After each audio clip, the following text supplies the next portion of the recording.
Hey Tom, welcome back to the NAS Café. We haven't had a NAS Café in a while. It's been a while. It has been a little bit of a while. So what's new? What's going on in October? You know what? October is Cybersecurity Awareness Month.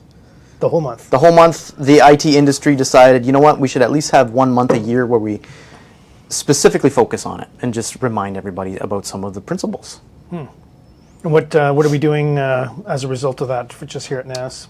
Well, I mean, one of the first things that we wanted to do is sometimes it's a good thing to just go back to the basics. Start with the layer one. Is everything connected the right way? Are we on supported equipment that has latest security definitions? Are things documented properly? Are ports mapped properly? And fundamentally, we just always think, yeah, it's fine, it's working, it must be right. But until we actually look and check and go with a fine-tooth comb and see it is right, okay, now I can rest easy. Okay, but you've got a team and you're busy working and you're always doing things. So why would that be like a special event that's needed then? Right. Well, as I've been doing these audits, these are setups that have been in place, I want to say, for years. But things change. Some things get swapped out, ports get changed from time to time, cables, computers, whatever. Things change, right? So what we're finding is we might be 90% exactly correct or accurate, right? But without doing that fine-tooth comb, we might miss little things. And that's when people bring in new things, new devices, yeah, or whatnot as well, eh? Which is okay, right? But just imagine what it would be like if you weren't looking at it at all. And that's kind of the whole point of having this regimented schedule of system, all in line with, hey, let's focus on security for the month.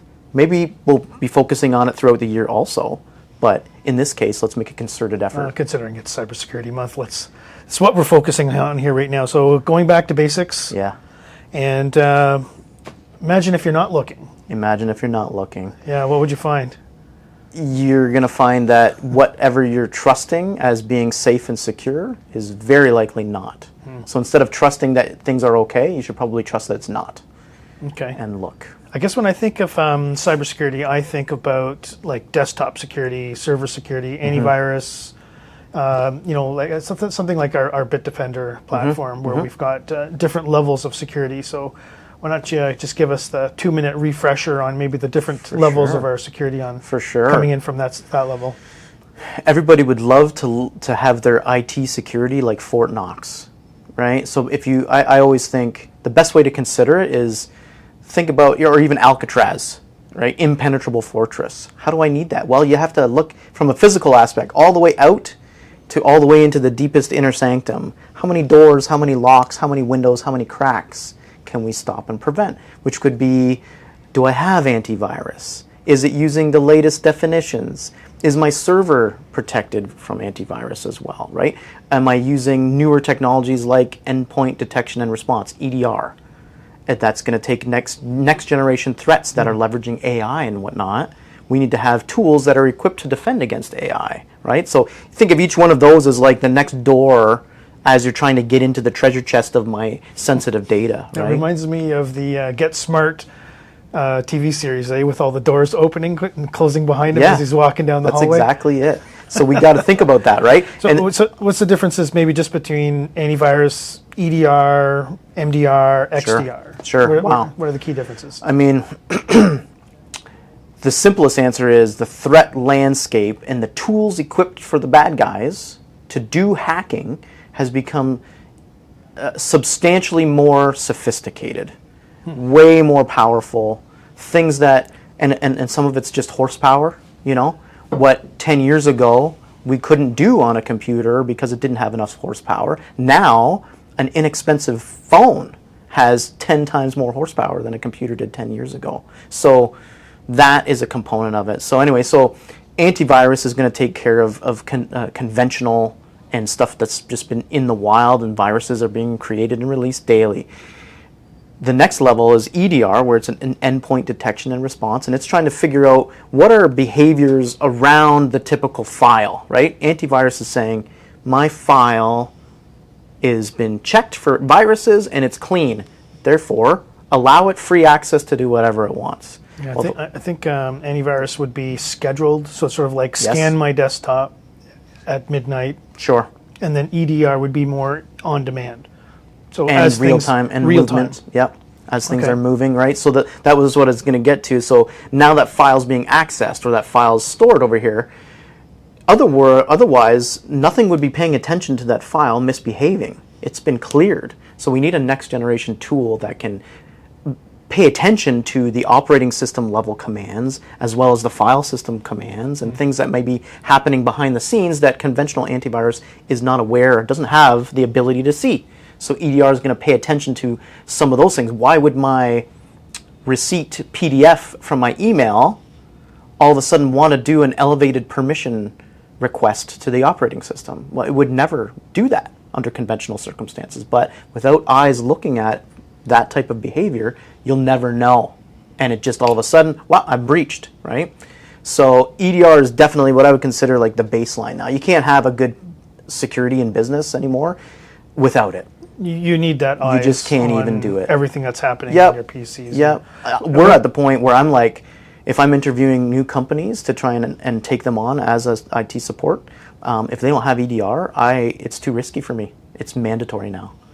So the level above that, Well, that's sound though, because the threat landscape's changed as well. Now you've got Yes. AI involved in there, so you need some combative tools. And I know EDR, for example, has an AI component where it looks at a lot of the, the events that are happening, and then exactly bringing things up to attention to a Yeah. human, and that's Yeah. probably where MDR comes in. So you bet. Think of antivirus was conventional weaponry, knives, swords, handguns. And then all of a sudden, some guys show up with cloaking devices with laser sniper rifles that they can shoot from 4 kilometers away and invisibly. That's what EDR is. That's what the AI level of AI is like now. So we've had to change the entire game and approach towards that. So MDR, it takes it one step further, not just on the individual computer level and its files, but now on a whole network level, including devices like switches, like firewalls, devices that would normally not be potentials.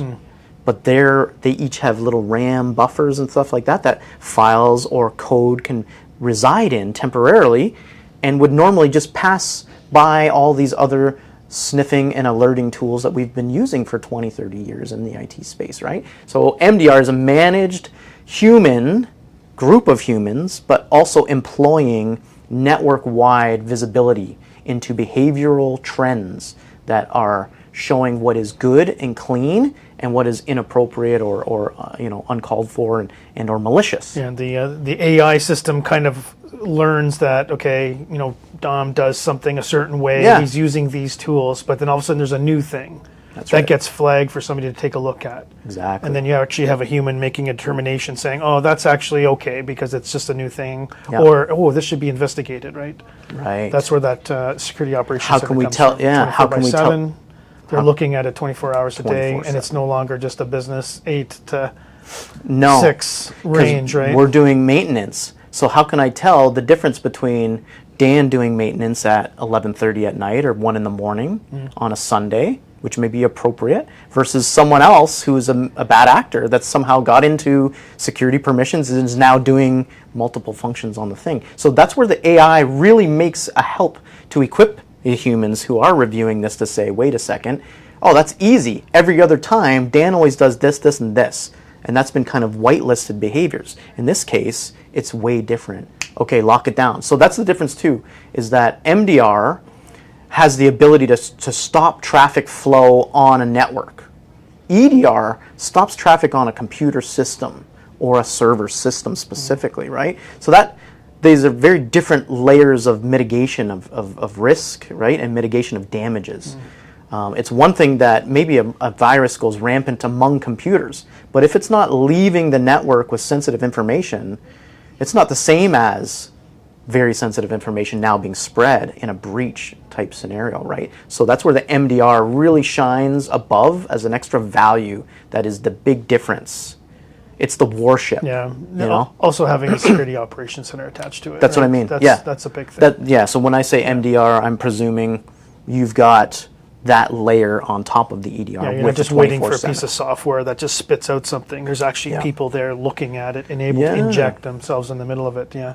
That's cool, Don. that covers most of the businesses. There are some organizations that have such a requirement for security that even above that, they need to have logs that are pervasive and extend a long time, 90 days, 180 days, right? And be able to sniff and actually root out exactly which, when, why, how, all the specific details, right? So even in these Now you're talking about tracking over time. That's right. History. That's right. So a layer above that, whereas some of this XDR comes into, is some of it's about the reporting aspects of, is every single device and all of its ports not only monitored, but actually logged.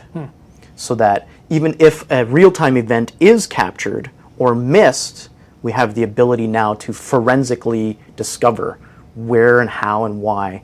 And this is where it's at the cutting edge of security, where we actually have the research agencies that are doing this type of stuff to create That would the be security helpful codes. too, I would think too, if there was a rogue device That's right. or something that comes New. onto the network, something new that has not been set up yet. exactly it. Somebody plugs in, brings a new phone, a new laptop. The anything. AI hasn't learned what this behavior Yeah. is, so it's obfuscating its way through the systems. This is why you need to look at things at a network level, right? Yep.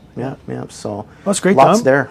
We're running out of time here, but I'm going to do my best here to try to summarize this. Okay, so you've got like a traditional antivirus. It's basically kind of like scheduled, looking at files. Is there anything different? Front door. Front door, yeah. Then you've got EDR, which is the enhanced desktop security, Yeah. which is really starting to look at file level and are things happening in real time? As an email comes in, is that bad? Is there Trojans? Whatever it is. Why is my light in Yeah. my bedroom turned on when the family's not in the house?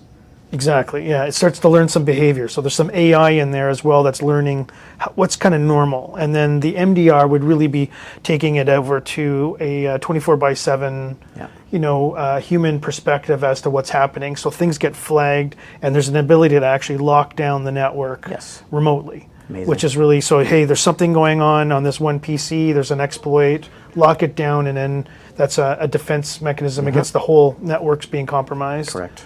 And then your XDR piece is really layering in like a historical element to tracking what had occurred and being able to go back in time and take a look at things There's more to it. to figure out, if there was a zero release Yeah. of something on the network or That's on a the device. gist. One extra thing that I didn't touch on, though, is how it can also integrate into third-party cloud vendors.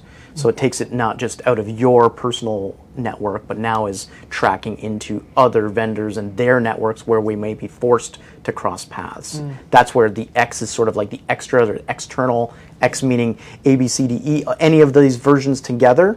Yeah, so it's all-encompassing. All-encompassing. Yeah. And very expensive. That's great. Well, thanks for the chat, Dom. Of course, yeah. Always my pleasure. Until the next one. Thanks, everybody. Thanks for watching.